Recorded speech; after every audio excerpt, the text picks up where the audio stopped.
صرف 5 منٹ کا مدرسہ قرآن و حدیث کی روشنی میں اسلامی مہینوں کی تاریخ کی ترتیب پر 28 ذی القعدہ سبق نمبر 8۔ بسم اللہ الرحمن الرحیم۔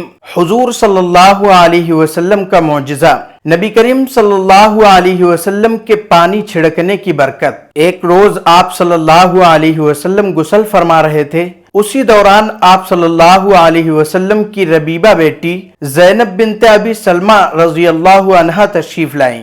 غسل کرنے کے بعد بچا ہوا پانی شفقتاً آپ صلی اللہ علیہ وسلم نے ان کے منہ پر چھڑک دیا۔ اس کا اثر یہ ہوا کہ حضرت زینب رضی اللہ عنہا کے چہرے پر بڑھاپے تک جوانی کی تازگی باقی رہی۔ نوٹ: بیوی کے پہلے شوہر کی بیٹی کو ربیبہ کہتے ہیں۔ ایک فرض کے بارے میں، حلال پیشہ اختیار کرنا۔ رسول اللہ صلی اللہ علیہ وسلم نے فرمایا، اللہ کے حقوق و فرائض کے بعد حلال روزی کمانا بھی فرض ہے۔ ایک سنت کے بارے میں، لکنت و ہکلاپن دور کرنے کے لیے، جو لکنت ہوتی ہے، ہکلاتے ہیں لوگ، اس کو دور کرنے کے لیے، دل کو روشن کرنے اور زبان میں قوت اور لکنت کو دور کرنے کے لیے اس دعا کو پڑھنا چاہیے: رب اشرح لی صدری ویسر لی امری واحلل عقدۃ من لسانی یفقہوا قولی۔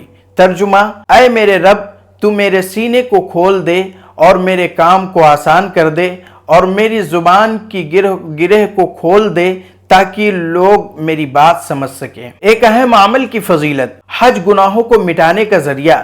رسول اللہ صلی اللہ علیہ وسلم نے فرمایا، حاجی کا اونٹ جیسے ہی اپنے پیروں کو زمین پر رکھتا ہے تو اللہ تعالیٰ اس کے بدلے میں حاجی کے لیے ایک نیکی لکھ دیتا ہے، یا پھر ایک گناہ معاف کر دیتا ہے، یا پھر اس کے بدلے میں جنت میں ایک درجہ بلند فرما دیتا ہے۔ ایک گناہ کے بارے میں، کفر کرنے والے ناکام ہو گئے۔ قرآن میں اللہ تعالیٰ فرماتا ہے، بے شک جو لوگ کافر ہو گئے اور انہوں نے اوروں کو بھی اللہ کے راستے سے روکا اور ہدایت ظاہر ہونے کے بعد رسول اللہ صلی اللہ علیہ وسلم کی مخالفت کی، تو یہ لوگ اللہ کے دین کو ذرا بھی نقصان نہیں پہنچا سکیں گے۔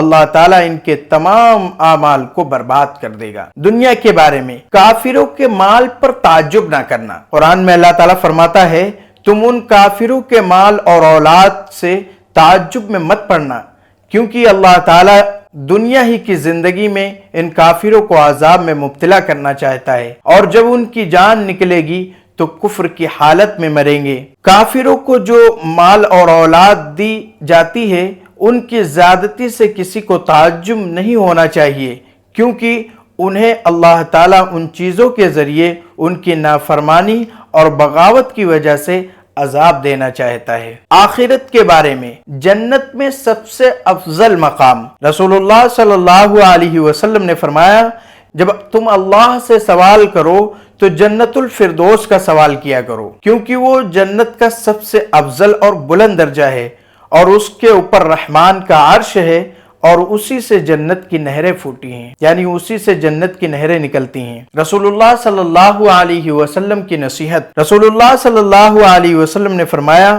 آدمی دوسرے آدمی کا اور عورت دوسری عورت کا سطر نہ دیکھے، اور 2 مرد ایک ساتھ اور 2 عورتیں ایک ساتھ ایک ہی لحاف یعنی ایک چادر اور ایک بستر پر نہ لیٹیں۔